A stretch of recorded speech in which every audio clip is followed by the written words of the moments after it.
Assalamualaikum warahmatullahi wabarakatuh. Perkenalkan, saya Ufa Desi Nawasari SPD, calon guru penggerak Angkatan 5, Kabupaten Lombok Tengah, Nusa Tenggara Barat.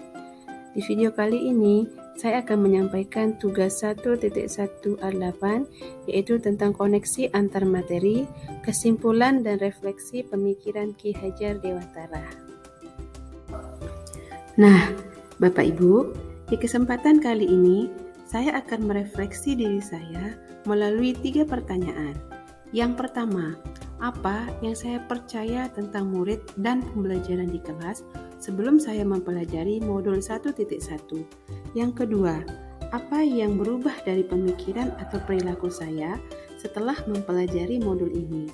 Yang ketiga, apa yang bisa segera saya terapkan lebih baik agar kelas saya mencerminkan pemikiran Ki Hajar Dewantara?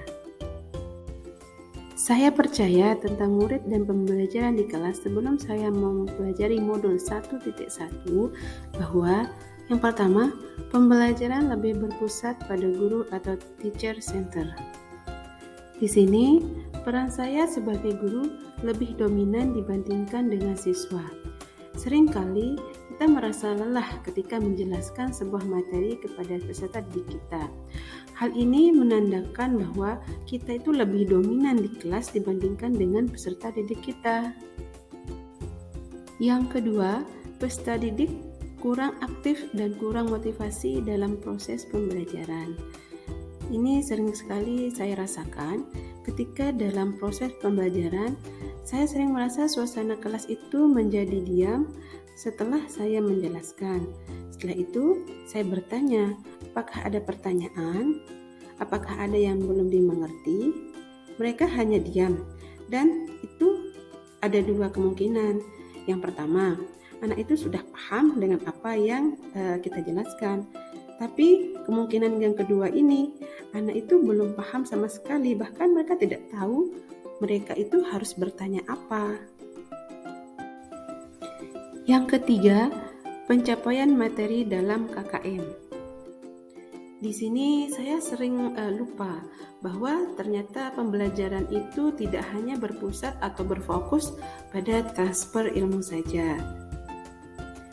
Kemudian, yang keempat, saya sering sekali merasakan gagal jika banyak peserta didik saya yang tidak mengerti dengan penjelasan saya dan tidak tuntas di mata pelajaran saya, khususnya pada mata pelajaran biologi. Yang kelima, saya kurang memahami karakteristik peserta didik. Terkadang saya itu ingin siswa itu mendengarkan saja penjelasan dari saya. Tapi ternyata karakteristik setiap peserta didik itu berbeda-beda. Mereka itu memiliki keinginan masing-masing. Kadang ada yang suka belajar dengan audio, ada yang suka mendengarkan, ada yang suka langsung melihat. Kemudian ada juga yang suka langsung mempraktikkan. Jadi ada juga yang menggunakan atau senang dengan gaya belajar kinestetik. Jadi itu yang masih kurang saya pahami. Setelah saya mempelajari modul 1.1, perubahan dari pemikiran atau perilaku saya setelah mempelajari ini, yaitu yang pertama, memberikan peserta didik kebebasan untuk menyelesaikan tugas sesuai dengan minat, bakat, kreativitas mereka masing-masing. Di sini, saya akan memberikan kebebasan kepada semua peserta didik saya untuk mengerjakan tugas sesuai dengan kemampuan mereka, untuk melihat minat dan bakat masing-masing.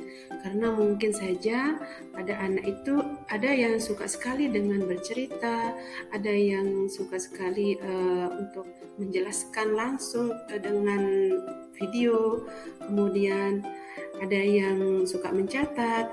Di sini saya akan memberikan kebebasan bagi mereka bagaimana cara mereka mengumpulkan tugasnya agar mereka itu merasa bebas untuk berkreasi.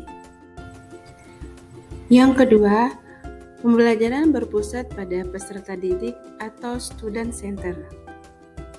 Pembelajaran yang berpusat pada peserta didik itu dengan memberikan stimulus atau pertanyaan yang menarik untuk dijawab. Jadi, di awal pembelajaran, saya akan memberikan pertanyaan-pertanyaan yang akan membuat mereka itu menjadi lebih tertarik untuk mempelajari materi, misalnya saja materi biologi yang terkait dengan fisiologi organ tubuh mereka. Dengan begitu, peserta didik itu yang semulanya bosan, tidak tertarik, tidak termotivasi untuk belajar, itu akan menjadi lebih tertarik dan termotivasi untuk mengikuti kegiatan pembelajaran. Kemudian yang ketiga, menghargai setiap karakteristik peserta didik serta memberikan apresiasi kepada mereka agar lebih termotivasi dalam belajar dan meniadakan hukuman. Dengan demikian, saya akan berusaha memerdekakan semua peserta didik saya dalam belajar. Jadi, mereka itu belajar bukan lagi karena paksaan, akan tetapi mereka belajar dengan hati yang bahagia. Kemudian yang keempat, saya akan mencoba memberikan pembelajaran yang kreatif dan inovatif. Salah satunya yaitu dengan memberikan games edukatif. Misalnya saja, bisa kita terapkan untuk melakukan pretest atau mengetahui kemampuan awal peserta didik pada kegiatan pembelajaran. Salah satunya itu bisa kita gunakan games quizzes, di mana pada games quizzes itu dia atau mereka seperti bermain di handphone mereka, akan tetapi permainannya itu berisi pertanyaan-pertanyaan. Jadi itu akan lebih menarik dan mereka lebih termotivasi lagi untuk belajar. Selanjutnya, penerapan yang segera saya lakukan di kelas agar mencerminkan pemikiran Ki Hajar Dewantara seperti yang pertama, merancang pembelajaran yang interaktif dan menyenangkan dengan melibatkan peserta. Misalnya saja, ketika kita berikan umpan balik atau feedback kepada peserta didik kita dari setiap materi yang diajarkan. Kemudian yang kedua, menerapkan pembelajaran yang berbasis kearifan lokal dan budaya sekitar.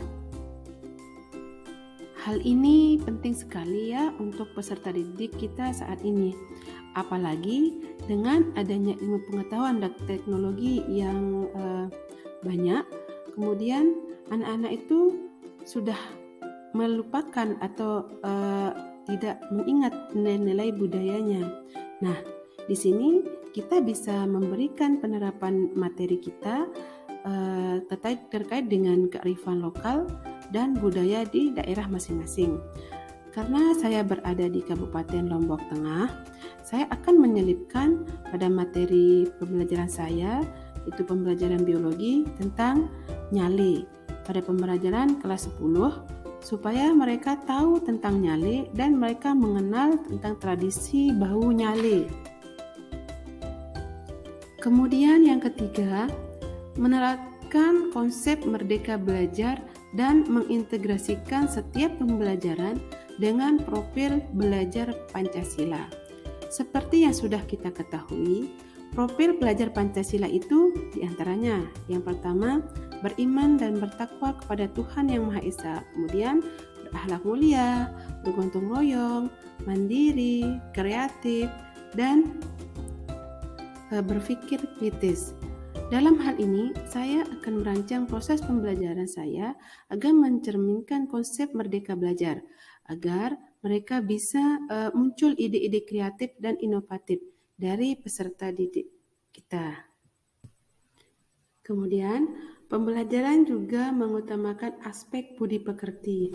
Setiap guru harus menyampaikan pesan moral dan etika dalam kegiatan pembelajaran. Yang kelima, tidak lagi menuntut, akan tetapi menuntun. Di sini adalah salah satu penerapan dari sistem AMOL. Dalam penerapannya di kelas sesuai dengan pengajaran dan pendidikan dari Ki Hajar Dewantara. Di sini menerapkan pola asih, asuh, dan asah. Ini bertujuan untuk memberikan keselamatan dan kebahagiaan yang setinggi-tingginya pada peserta didik kita. Yang terakhir, pembelajaran yang sesuai dengan kodrat alam dan kodrat zaman. Ini sesuai dengan pemikiran Bapak Ki Hajar Dewantara bahwa kodrat anak itu adalah bermain. Di sini bisa kita terapkan bagaimana membuat suasana kelas itu menjadi menyenangkan dengan cara membuat atau menyelipkan games dalam atau permainan itu dalam pembelajaran. Kemudian permainan itu bisa menggambarkan kearifan lokal budaya kita sehingga itu akan melekat di dalam peserta didik.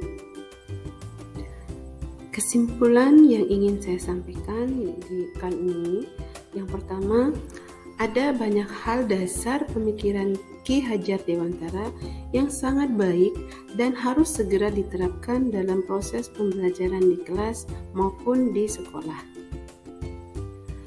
Salah satu contohnya, misalnya, anak itu sebenarnya tidak terlahir sebagai sebuah kertas putih yang kosong.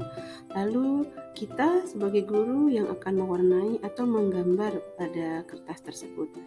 Tapi pada dasarnya anak itu sudah mempunyai garis yang samar-samar.